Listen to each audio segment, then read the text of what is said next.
Hı, sen de. Bir dakika, bir daha. Bozma. Daha boşum lan burası. Selam millet. Bugünkü oyuncağımız Burton Splitboard. Burton'ın bu yeni oyuncağına neden ihtiyaç olduğunu merak ediyorsanız şu arkamdaki dağa bakmanız yeterli. Ben de dahil tahmin ediyorum pek çok kişi off-pist kaymak istiyor. Yani pist dışından kaymak istiyor. Splitboard bize bu avantajı getiriyor. Gitmek istediğimiz bir off bir yere, yani el değmemiş, insan eli değmemiş bir piste ulaşım aracı olarak kullanmak için yaratılmış bir teknoloji. Öncelikle size Burton'ın getirdiği yeniliğin aslında bir yenilik değil, bir hibrit olduğundan bahsetmek istiyorum. Çünkü bu bir snowboard. Ayırdığınızda bir kayak. Ama bunda kayak bizim bildiğimiz anlamda kullanılmayacak. Bu tırmanış ve yürüyüş için kullanılacak. Biz snowboardçu olarak kendimizi tanıyorduk. Bir de kayakçılar vardı.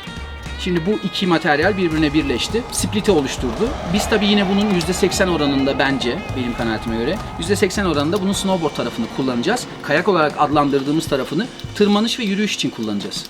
Tamam, çok güzel splitboard'umuz var. Peki bunu nasıl birleştireceğiz? Şimdi sistem aslında çok basit. İki tane referans noktası var. Bunları bir araya getirmeye çalışıyoruz. Şu şekilde göstereyim. Basit bir şekilde ikisini bir araya getirdim.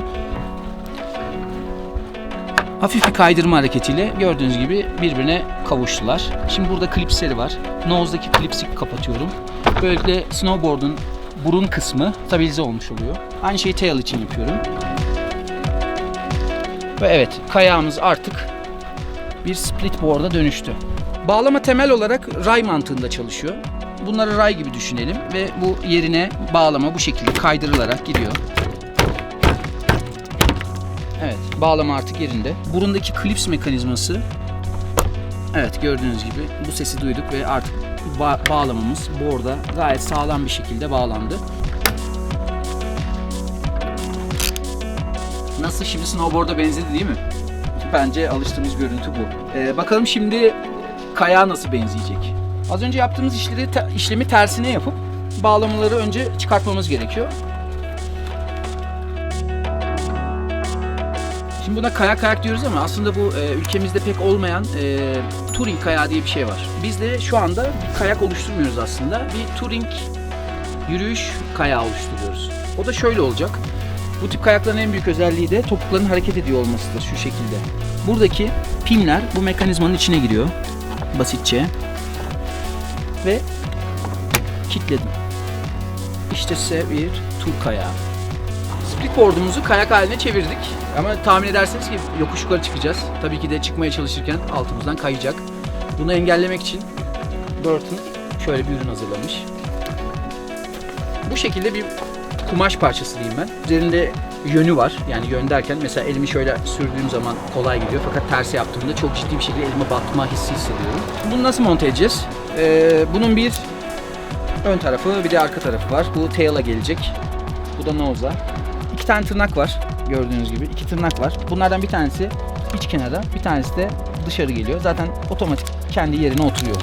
Aşağı doğru şu şekilde gerdiğimizde şurada bir kemer görüyoruz. Bu kemeri board'umuzun boyuna göre ayarlayabiliriz. Evet. Çok fazla güç uygulamadan bu şekilde takıyoruz. Altında şöyle bir film var. Bu şekilde açıyoruz. İsterseniz şöyle de yapabilirsiniz.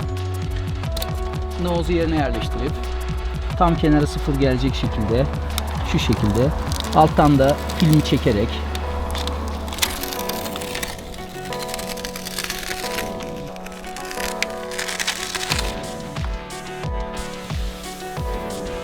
yapışkana gideceğinden endişe etmeyin. Çünkü bu pek çok kez yapışıp çıkarıp tekrar takılmaya müsait olarak yapılmış, imal edilmiş.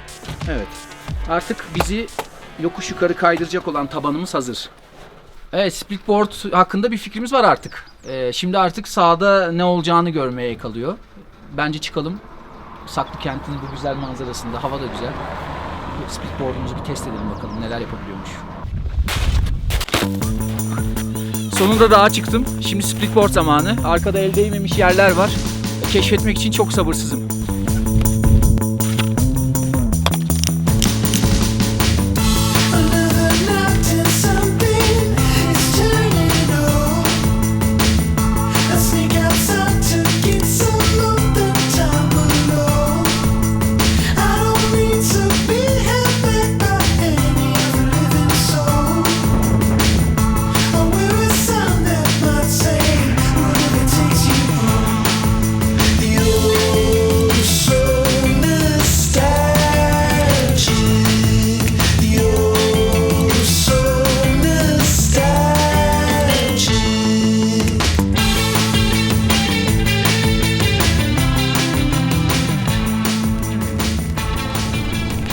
Abone ol, ekstrem ruha dahil ol.